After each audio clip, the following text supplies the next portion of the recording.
Take it away. So, established in 1995, for over 25 years, the Bergio brand has been one of the most coveted brands of fine jewelry and is associated with high quality, handcrafted, and individually designed pieces with European sensibility, Italian craftsmanship, and a bold flair for the unexpected. Bergio International is a fully reporting company trading on the OTC Pink Sheets, trading under the symbol BRGO. Joining us today is the CEO of Bergio International, Mr. Berge himself. Mr. Berge Abajian is here today. Welcome, gentlemen. Hi, Anna. Thank you for having us. I think we have Jonathan joining us, the president of Aphrodite's. It's a beautiful acquisition that we did, and I think it's an amazing acquisition that is very unique in our industry. But let's go back. I'll give you a little background about Bergio, and then I'll pass the floor to Jonathan to explain about Aphrodite's. Well, Bergio been around. I'm a third-generation jeweler. We've been around forever, since 1930s, and we do our own manufacturing. And then the last 5 years, we moved from, and we've been public for about 12 years, going on the 13 years. We're fully reporting every quarter, every year. And we moved on from manufacturing wholesale to manufacturing retail, direct to consumer. We believe that was the right direction in the jewelry industry because the jewelry industry was going through big changes. So going direct to consumer was the right decision for us. We opened 2 boutiques, one in Atlantic City, New Jersey, in one of the most prominent Ocean Casino Resort, and also in Gloucester, New Jersey, which is one of the most prominent places in New Jersey. So the two locations were a start to consumer experience. Where we realized that the margins were amazing. We were hitting at 80%, 78 to 80% margins. And then we realized that we need to go online. The next phase was to be online. And but that was a task, that was a tough task, till we encountered a beautiful company and a beautiful gentleman that we felt that the fit was perfect for both of us. He was ready, I was ready, and the marriage was made in heaven. So I'm going to pass this floor on now to Jonathan, my partner, partner in that division, and then we'll go from there. I'll ask some later on, I'll come back. Go ahead, Jonathan. All righty. Okay, how's everyone doing today? Jonathan Foltz, thanks, Berge. Really excited about what we got going on. So what I'm going to do is I'm going to give you guys a little bit of a background of, what we're doing, what we're up to, and some of the skill sets that in this new digital age are probably some of the most vital as society tends to accelerate. You have to keep up. And as Berge knew very well, has such amazing jewelry, a vision for what needs to be created for the future. And he knew very well one of the biggest components needed, which is not easy, which I believe there was a few things that Berge, you guys were trying to get into e-commerce. You realize you need a very specialized skill set for this. So it so happened that Aphrodite, we have a holding company called Digital Age Business. And one of the most magnificent assets that we created was actually Aphrodite's. And Aphrodite's is a low-cost brand that's helping women become beautiful, feel bold around the globe. So we very quickly went from 0 to $31 million in a 4-year span. And I don't know if Casey, can I get control of the presentation here, or could we change it to the next slide? I'm not sure how that works. Yes, sir. You should also have control. So if you just move your mouse, click anywhere, you should be able to advance. Okay. I don't think I have that control, I think. How do I make it go to the next slide? There we go. Okay. All right. So what we ended up doing, in the last few years, we had tremendous growth.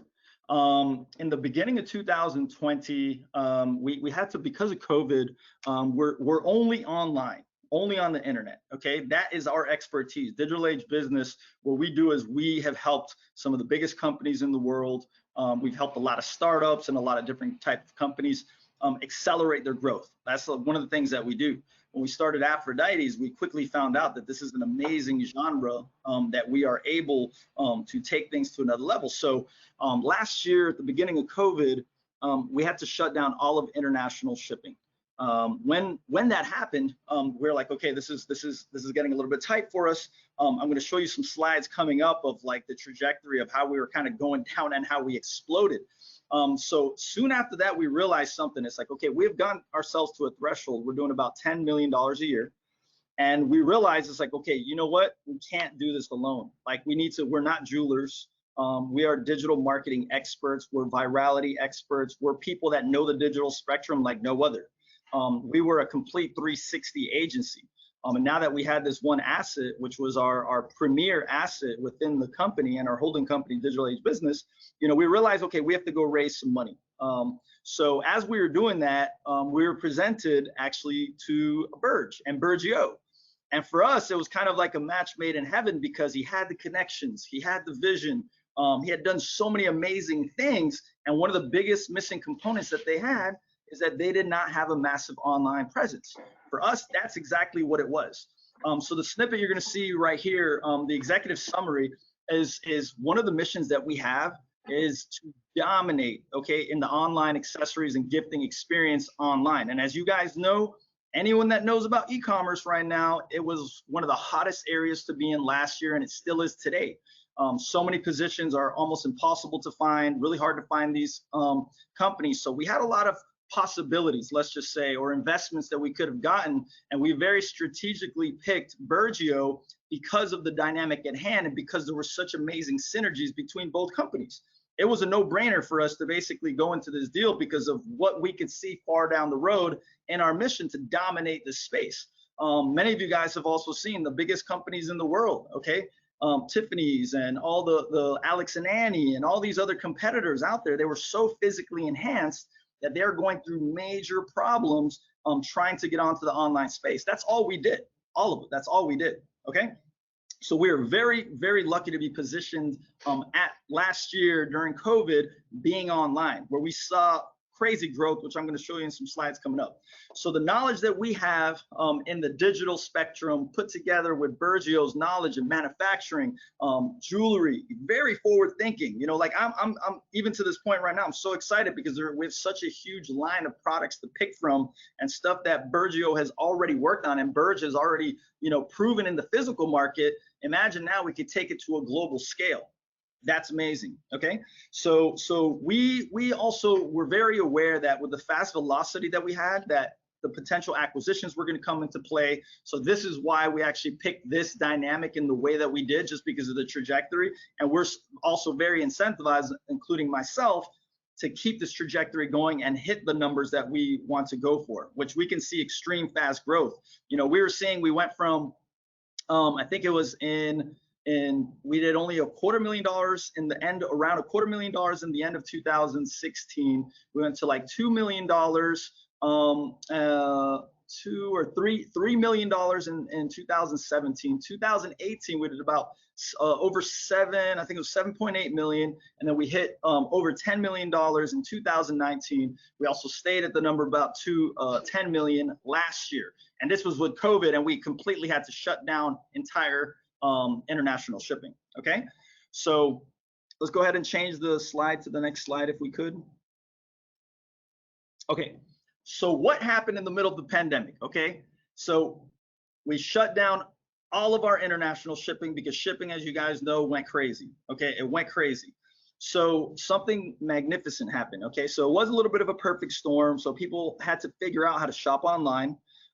Gifting was becoming really big. We made a slight pivot into going to more personalized and / let's say, gifting for people. And we're adding some amazing components for that, which are working out extremely well at the moment. So what we ended up doing is we went, guys, this was pretty amazing. So the previous year, where we had also done over $10 million in 2019, we had done $116,000 in a week before Mother's Day. Last year, we did $2 million in one single week, okay? One of the days, which I'm gonna show you in the next slide, we did $396,000, almost 9,000 orders. It was around 8,700 orders. 8,700 orders, which probably equates to over 10,000 up to 11,000 actual units. Okay, guys, so that's one of the things that was really amazing. This happened in one day, And we also ran out of probably 75% of our inventory. So that number could have actually been a lot more. So this shows you the power of scalability. If you guys look at this sheet right here, you know, around April 25th, you know, we're doing slightly under $100,000, 100,000, a little bit under. April 29th, 140,000, over 200,000 April 30th, over $300,000 May 1st. And then if you look at the May 3rd numbers, we almost hit 400,000. And again, if we had more merchandise, this number could have theoretically doubled. We did not have sufficient time, first of all, to get the inventory. Secondly, the connections to do it. And thirdly, obviously, there was a lot of slowdowns because of the pandemic. And this was only done in the United States. Okay, usually our forecast and what we've been doing in the previous years is about 30 to 40%, and sometimes that goes a little bit more internationally. Okay, so this was no international whatsoever. So this shows of the potential and the acceleration that can happen in the digital spectrum, which now we're really getting Berge to understand like how this works and how fast a company like ours can not just scale in the United States, but scale outside of the United States. So having the dynamic of Berge's manufacturers and everything like that, that can double, triple down with some of the resources that we've already had and some of our suppliers, it makes us a very dangerous in a good way type of competition for anyone in the jewelry space. So another reason why I was so excited about it. So we did $3.2 million in 10 days. That's what it shows right here. So let's go to, and by the way, that's an 18x difference from 2019 to 2020, you know, so that was phenomenal. Okay, so this is also where we did the $396,000. This is just a shorter one. Let's go to the next slide, please. Okay, so some of the plans, okay, so how do we plan? We went from $10 million. How do we plan on going to the next level? So how is it that we can reach potentially up to 20 million, 16 million, 18 million? Is it even possible? Okay, 100%, I believe it is possible with the new dynamics at hand and our profit margins raising substantially. You know, when Berge came to me and told me he has like 80% margins, my jaw dropped because I was like, that's nowhere near how we are ourselves. So it's like, okay, we need help in this area so bad. Like, what can we do to like bring up our margins? And that's something we have already, in the last couple of weeks by itself, we've already brought up some of our margins just by switching over to manufacturing and such. That has been a really big thing. So COVID has also made people very, very comfortable purchasing on the internet. So for a lot of people that weren't willing to ship and buy things online, they've now switched into it. So even after COVID being done, they're going to do a lot of this online purchasing and shopping and everything like that. Okay, so now we're going to have new BRGO products that we're going to launch that have been proven in the physical landscape. Now we can scale them around the world. That's a big thing that we're doing. We're going to amp up our branding substantially. So, you know, we got so lucky to be able to get the name of Aphrodite's and the trademark because it's the goddess of love and beauty. I mean, honestly, when I even thought of like the name even being available, you know, we own Aphrodites.com. I couldn't believe that we were able to purchase that domain and that it was available. And secondly, to even be able to get the trademark because it's such a beautiful name and it resonates with our audience because it's the goddess of love and beauty. Okay, so when I purchased that, I was like, wow, this is like $1 billion brand. Like this is something that could really be huge. So that was like really big for us. And then secondly, and one of the third things is that now it's time for us to really get toned in on the international market. So us going into the UK, because we've already been shipping into these countries, but it takes longer because we're shipping from abroad. So we want to set up facilities inside of these countries so that the shipping, first of all, is faster. Anyone that knows the online space will understand this, but we want to bring, as soon as you tell people that their shipments are going to be there in a third of the time, our conversion rate is going to skyrocket. So that means that the same traffic, same amount of advertising spend could literally 2 to 3x. Okay, by just giving them that shorter timeline. As we know very much in the US, people are used to Amazon Prime. Okay, if you start offering this in other countries, conversion rate goes up. That means profits go up, more people want to order, and international could just be huge. I'm very excited about going into international. Let's go ahead and skip to the next slide, please. Okay, so let's talk a little bit about the team that is coming on board now to BRGO, okay, for this acquisition and everything. Okay, me, myself, who am I? I'm basically a crazy entrepreneur that loves building businesses, and I love doing them in a fashion that is fun. So I personally have had over 28 companies. This is my third exit. And I have helped some of the biggest companies in the world with their marketing and everything. My business partner on that company is Umair Hadid. So he was also part of an agency that was considered by Forrester Research one of the top marketing agencies in the world. It was called Off-Road Studios. He brought like such a broad scope of 360 marketing. You'll see like coming up in the next slide, let's not go there yet, but in the next slide, you'll see another one. So our whole entire team comes from the agency world of working with the biggest companies in the world. And the cool thing about that is that we learned the broad scope of everything, made a lot of clients a lot of money, and then we decided, you know what, it's time for us to just do this on our own because we know what we're talking about, we're confident in what we're doing. And then we started going into the section of launching technologies and companies on our own, and we had extremely good success. And that's what we did with Aphrodite's being our main asset, and now something that we're highly concentrating on. Melissa is one of the one of the CFOs that was brought on to basically help us look at the bigger picture, and she was managing hundreds of millions of dollars in a past company.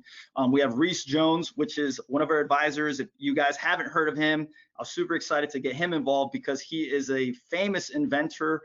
He's also a famous VC out of Silicon Valley, and he works very much with companies that have high accelerated growth. And he's been part, I would say, over probably 30, 40 merger and acquisitions. So he knows this space extremely well on some of the highest levels on the planet, and he's big on exponential growth. So when he came across Digital Age Business and Aphrodite's, for him, he was very excited to see the growth potential and how fast we could grow this. So let's go ahead and take it to the next slide. Yeah, so Caroline Park, she was also working in the agency world with some of the biggest companies in the world, you know, Volkswagen, Kellogg's, you know, over and over. She was helping with the political campaigns in Canada. So she knows it very well. And she's also been part of companies and startups that have grown extremely fast and exited at very high numbers. A lot of experience there. Carlos Ortega, Director of Operations. So basically he was a key figure in the role of doing 10x business in a Fortune 500 company. He's bringing all that knowledge to us. And Hassan Chata is, you know, he's one of my right hands when it comes to media buying. He's a data scientist that also was part of a company that got acquired for over $100 million. So we're talking about a bunch of people that are in the space of exponential growth, accelerated growth, doing it in a good fashion and having high acquisitions. So that's the type of stuff that we're bringing to the table here with BRGO. Let's go ahead and take it to the next slide. So as I was telling you guys, we've worked with a lot of big companies, you know, so like working now with BRGO and seeing what Bergio's is doing, and having that unique skill set to help us on the Aphrodite side and helping us bring up our profit margins substantially, helping us with the manufacturing, helping us with the business logistics. You know, I have to say I'm very happy to see how involved Berge has been and his set of skills as a CEO and as a person. Because look, I've been a CEO of all my companies, you know, and in having someone that is crazy committed, is a person that doesn't stop until something gets done. I say it's a really amazing combination that we've brought together in the two different companies now that we're pushing things forward. So I have to say I've been really impressed with that. But just to show you some of the companies that we have worked with in the past, you know, we've learned so much from that corporate model and helping them in so many different ways that now we're bringing this into the space of our own companies so that we can accelerate faster, and all the research and development has done before that. So let's take it to the next slide. Okay, and that's it, guys. So basically, that's the gist of it. Berge, I don't know if there was anything that you wanted me to touch on, or if there was anything else. Just that I'm very excited about the synergies of, like, we really needed the skill sets, the manufacturing, the know-how, the vision, the past, and everything that Bergio's has, and we know very well they needed some of the online and technological skills that we're basically living a little bit in the future, and we're helping basically integrate these two worlds together for a very unique combination for the marketplace. Well, I'm gonna take it from here, and for the 110 people that are watching now, you can see what Bergio has acquired. Bergio has acquired a skilled team, and this team, for Bergio to put it together, would take us 10 years. So right now, overnight, in a matter of 2-3 weeks, we just joined forces. We just moved to the different level in the world of business and also in the world of digital. So right now we have offices in I think we have offices in four places, right, Jonathan? We have Pakistan, we are in Philippines, we are in Colombia. Canada, Canada, we're Miami, all over. our We're all over. headquarters, Our main all office over is the in Miami. Yes. global team, Yes. yes. Overnight, it became global. And remember, now we have the advantage of taking now Bergio. Remember, Aphrodite sells middle market. We're gonna go high end with Bergio Fine, and we're gonna launch it hopefully in the fourth quarter. And now we're already in the logistics side. And remember, this it's going to be all done internally. We don't have to do anything, go outside and source something. I mean, the team is here. It's an amazing team.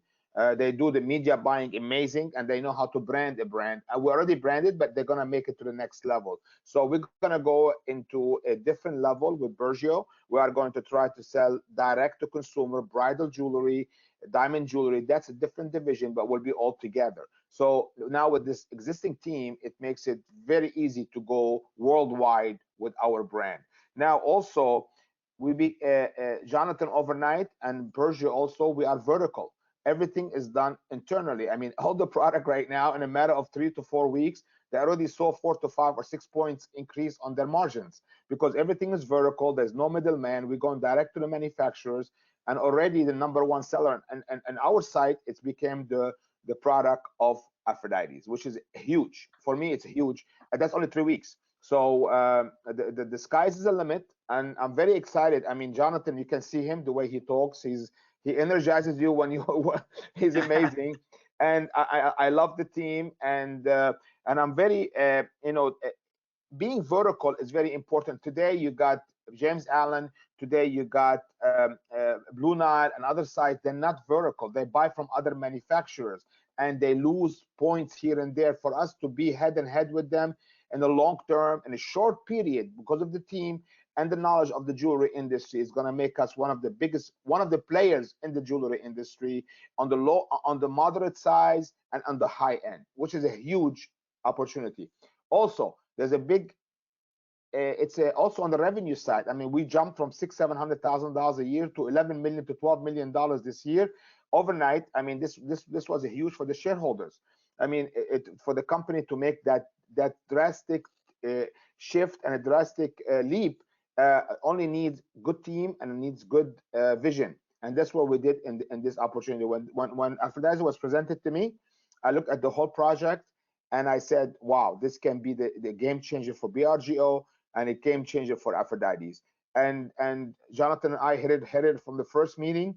And since then, we've been just hitting the pavement, cleaning everything else, focusing on manufacturing. And our manufacturing, we're moving it to a different location in the world. So we are in full control of the manufacturing and the size of the orders. So like we have one item alone. The last 2-3 weeks, we sold about 4,000 of them. 4,000. Imagine one piece item, and that's only one item. And I'm learning the tech side. It's funny. And we haven't even scaled it to international yet either. We haven't even scaled it to international. Yeah. So right now we also are looking at the whole world. We are trying to see the shipping logistic for the whole world. So we are trying to do some hubs around the world. We were discussing this today. So there's a lot of opportunities going on in Bergio. There's a lot of opportunity going on with Aphrodite and Bergio. So this year is the leap year to the next level. And within a year, actually by the end of this year, we're going to be one of the players in the jewelry industry that people are going to look at. They say, wow, what a combination. And it's a perfect storm. That's what it is at this point. Otherwise, everything is perfect. I mean, we love the integration together. I mean, we're going through the integration right now to 2 companies. We still have our offices in New Jersey, and they have their offices in Miami, and so everything is coming together perfectly. And what else we have here to tell? The team is that he discussed is really, it's a dream team. It's an amazing dream team.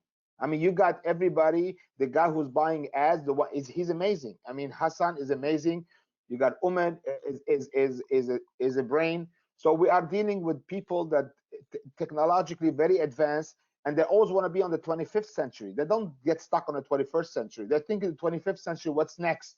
So right now we're going to launch the Bergio site. We already start working on it, but we want to have that vision of the 25th century, and that's what we're going with, to give a different experience for the shopper to come and buy the Bergio jewelry, the Bergio fine jewelry, also to buy the Aphrodite's, the everyday piece that she can have fun, she can accessorize, she can take it off, put a different piece on, and that's what it is all about. It's an experience of two beautiful companies that came together, and they're going to create a thunderstorm in the jewelry industry, and I believe in that. Go ahead, Jonathan.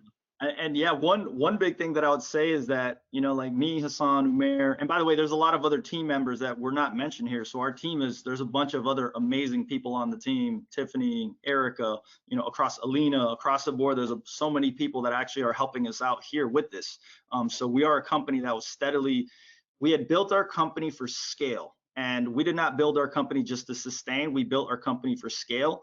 And that's one big component. But what me, Hassan, and Umair were very excited about was that we were trying to initiate this. We just never got to this point, was to do high-end jewelry. So we did a fantastic job with the lower end, you know, so our average order value can range from $35 to $45 depending on time. You know, once we get a little bit further into, let's say, Christmas and such, that order value goes up. But we wanted to play with, you know, 200 to 500. So, you know, one of the ways that we've been talking about is going into the $200 to $900 range, which helps us, you know, we're media buyers, and we know how to win auctions on the internet through the social networks. That's one of our core expertise and how we scale faster than probably most of the big brands in the world. Like when we were scaling that day, $396,000, I mean, we were competing with the biggest brands in the world. And what ends up happening now is that if we have a larger profit margin to be able to play off of, we're going to be winning auctions like crazy. So me, Hassan, and Umair were extremely confident. We're extremely happy to see that, you know, we can now integrate the Bergio stuff that has already worked in the marketplace, and now we could take what has worked and only Bergio has, okay, very unique products, okay, very unique, amazing looking, and take them into the marketplace and scale them there. So that to us was very exciting, and we're excited too to even work on the Bergio brand and turn that into something through millions of dollars that we spent literally just testing so much. We've tested so much, and all that knowledge that we've acquired, putting into now this amazing platform with proven jewelry, very beautiful, and make it extremely beautiful on the website with a good user experience. Like that to us is another thing that gets us pretty excited, because, you know, now we can play with a much bigger auction size, and that right there could make a killer combination, you know, with stuff. Well, now to address the shareholders, I mean, I thank every shareholder that's been with me for about 12, 13 years. But today, I can tell every shareholder that Bergio is a different company than it was a month ago. So we have leaped to the next level. The market cap should be much better than what we have right now, but it will be. I promise you, it will be. We have a lot of asset in this company, but eventually it's going to come around, and we will be, again, I repeat to every shareholder out there that's been with us for a long time, that we will be a competition with the biggest websites that are there in the jewelry industry, talking to Luna, talking to James Allen and many others. But we will be one of the players. We'll be the top three players in the world. We will be there. And I mean, again, the team is amazing. It's an energetic young team that knows the digital world, and I know the jewelry world. I've been in it I'm a third generation in this. So when I saw what their need is and what my knowledge is, in a matter of just a short 3 weeks, today we're producing our own items and selling our own items without even, I mean, we need, you know, it's not even a year yet, it's not even a month yet, we're already ahead of the curve. So yeah.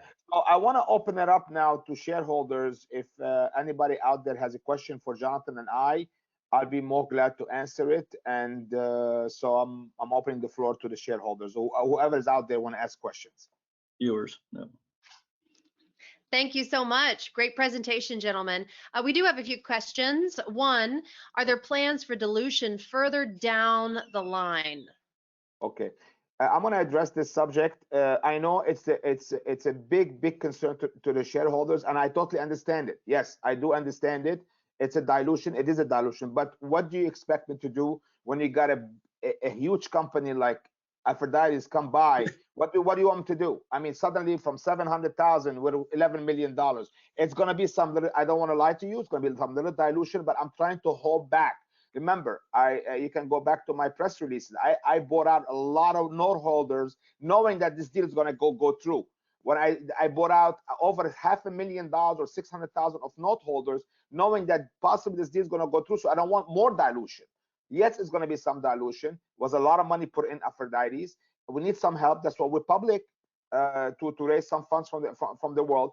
Everybody, they register S1s. Today, United Airlines registered 350 million shares to sell. Are they diluting? Yes, because they need the funds to grow. I am not using the funds for anything else but growth. It's very important. My main focus right now is to grow Aphrodite's from $10 million to $20 million this year. That's my focus, and with addition of Bergio. So we are working on growth. If the money comes in and the company is growing, dilution is fine. But if you are gonna take the money and you're gonna go down, scale down on the revenue, and you're not, then I totally agree with you. This dilution, it's a positive dilution. It's not gonna be a negative dilution, and we're all committed to this. Trust me. I mean, we have the whole team of Aphrodite's. You can see Jonathan and the whole team, and my team. They're all committed for growth. We want to hit the 20 million mark this year. You know, we're going to be around there, and hopefully we'll hit it. You know, but we never know what's going to happen. But again, dilution, it is. I totally agree with you. Dilution is tough. But if using the public money to grow and double your company, then dilution is not as important, because you double the revenue of the company. Today, if you look at the market cap of Bergio, we got $3 million to $4 million in assets, in hard assets between two companies, and our market cap is $1.8 million. I mean, today you sell at 20, 30 times market cap. It doesn't make sense. So I'm not worried about dilution, because as long as, I repeat, as long as we're growing and we keep on giving you growth and revenue, and that's why I did this leap. I know it's a big leap, but remember, it's 16 and a half time leap for me in revenue. That's a huge. I have to pay for it. Somebody has to pay for it. Okay, I'm paying for it. I mean, the shareholders are going to pay for it, but at least Bergio today is a different company than it was last year. So that's very important for the dilution part. And I'm feeling comfortable. And I'll add something there too. I'll add something in there too. You know, that's quite important, is that, you know, our type of company is highly sought after. So when we made this decision to actually do this with BRGO and Bergio, you know, it was very allocated, because e-commerce is one of the hottest spaces right now. And a lot of companies like ours just get completely purchased thoroughly. You know, this right here, this whole acquisition that we put together was made for that. So, you know, we were aware of, you know, dilution and everything like that too, but adding a component of a company doing 16x, and with a team, you know, that has some of the biggest companies in the world trying to hire them to help them, and we just want to build our own thing. So, you know, like we saw it also coming in, and we knew that we're gonna have to perform and do what needs to be taken to a whole nother level. So we're looking at the biggest picture here too. Yeah. Okay, any other question, Anna? Yes, sir. We do have one more question. We have, what is the capital structure of BRGO? And if you already spoke about that, then just hash it out a little bit more. Okay, you mean the capital structure right now? I mean, BRGO right now is, okay, what we did is in the acquisition, which is already filed with the 8K, is Aphrodite's owns 30% of BRGO.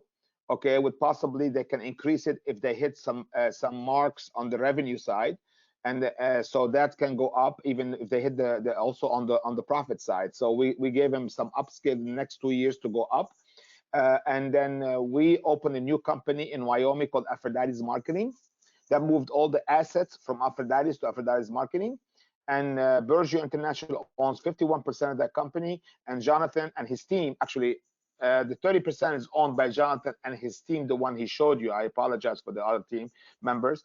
And then also Aphrodite's owns 49% of Aphrodite's Marketing. As you see, we're stuck in the hip together here. I mean, we were going to be here for a long time. I mean, there's nothing hidden there. I want to tell all the shareholders, everything is black and white. Even though we're a small cap company on the OTC, our filing is a AAA filing. We declare everything we do. And this acquisition took us over 2.5 months to conclude, and through the Christmas season, me flying to Miami, coming up, and was a lot of, I don't know, most probably people, you know, a lot of work here. But I have to admit, the whole team is very committed, and that's the most positive part. Today, BRGO is 16.5 times more revenue than it was last year, and we're in a different ball game. and now we are going to hit the what do you call the e-commerce hard on the Bergio side and also Aphrodite's side, and we have a lot of money to spend on the marketing, so we're going to be pushing to the next level. Fantastic. A few more questions. What type of sales do you have to reach to be profitable? I believe with the adjustment, when I looked at the balance sheet of Aphrodite's, okay, that was very important in the balance sheet. I mean, and the P&L. Jonathan is an amazing guy and his team. They're tech people, but I saw some gaps that I can improve. If I can improve 10% bottom line at the same numbers, we are profitable. So if we hit the same number that I hit this year, and the way we're conducting business this year, we should be profitable. But I mean, I think we can be around $7, $8, or $10 million. We can be profitable because I'm working on a lot. Imagine right now, they just saved 7 to 8 points only on manufacturing side. Yes. We're doing everything direct. Also, we just saved another 3 or 4 points on the credits processing side. Remember, they processed over close to 300,000 transaction last year. It's huge. But again, Jonathan and his team, they were overwhelmed with the growth. They grew so fast in 3.5 years. I mean, it's unheard of. Okay, so yes, I think if we hit the same numbers with the way we're going about it right now, we should be profitable this year with the same numbers. All right, and hopefully I want to show more profit with the same numbers, because that means I'm looking more at the gross margin than I'm looking at the top line. I don't want to hit 50 million and I'm still losing $3 million. I'm looking how to stay where we are, and I mean, and then grow it to 20 million, 15, 20 million, but control the cost of the product, control of a lot of costs that there were around the world that we're trying to control and save 10 points or 15% at the bottom line. Then we will be very profitable. I think if we hit $20 million, we're going to have $4 to $5 million bottom line. That's not EBITDA. I'm talking net. EBITDA will be $7, $8, $9 million. So I'm talking net. I look at net. I don't look at EBITDA. But so the EBITDA number should be, I mean, the net number should be at 10 million. We should show profit this year if we hit it right. So I don't see any problem with that. Great. I believe this is the last question. Talk a little bit more about if you're going to be holding shareholder meetings and what those will look like. I love to hold shareholder meeting. I would like to invite all my shareholders down to Miami to the beautiful office of Aphrodite's, and we are already setting it up. I would like to make it down in Miami to a nice hotel, and we'll introduce the whole team. Yes, we are going to do it. It's a little early, but that's my vision. Yes, we're going to maybe hopefully next year after we do our year end, and you know, we should file our year end together. I think we'll do a shareholder meeting down in Miami. And also we're looking, I want to tell every shareholder, we're not looking to stay on the OTC, but this is the only way I can move up a different exchange. I need to have revenue. I need to have mass in the company. Right now we're up to 12 million, 11 million. Hopefully we hit 15 to 20 million this year. So now we can move it to a different exchange, and it's a different company. It's already a different company. I know from the phone calls I'm getting from the investors. I'm getting institutional investors. I'm not getting any more retail investors. I mean, I'm getting institutional investors asking about the company. They want to put us on their platform, because the way this acquisition happened is, I want to call it David and Goliath, because it's like a small company that acquired a big company, and it's all together. But that's not the point. The point was two huge knowledges came from the tech side, the industry side, and together they're gonna collide, and they're gonna create a big wave in the jewelry industry. And I know the jewelry industry very well. Everybody knows I was on a board in a lot of boards in this industry. I know how they think. But none of the yesterday I spoke to a very prominent jewelry designer in the bridal industry. He was baffled by this deal. He says, Berge, I want to be part of it. I want to be part. And this guy is a brand that everybody wants to wear in the engagement, in the wedding band business. So the industry is already taken a look at this deal, and they know that we already passed a lot of people. 90% of them, we passed them. Right now, I can tell you very comfortable, this is going to be the company of the jewelry industry. I have no doubt about it, and I know the jewelry industry very well, and I get a lot of calls. All right. Well, thank you, gentlemen, so much for your enthusiasm and this great business presentation. We look forward to following up with all of your updates. Thank you, gentlemen. Thank you so much for having us, Anna. Thank you, Anna. Right. Appreciate it, everyone. Take care, guys. All right, we have one more company to present, but before that, we're going to take a quick break, about a 10-minute break. We'll be back here at 3 o'clock Eastern Standard Time. So go refresh yourself, and we'll be back here promptly in about 10 minutes. Thank you all.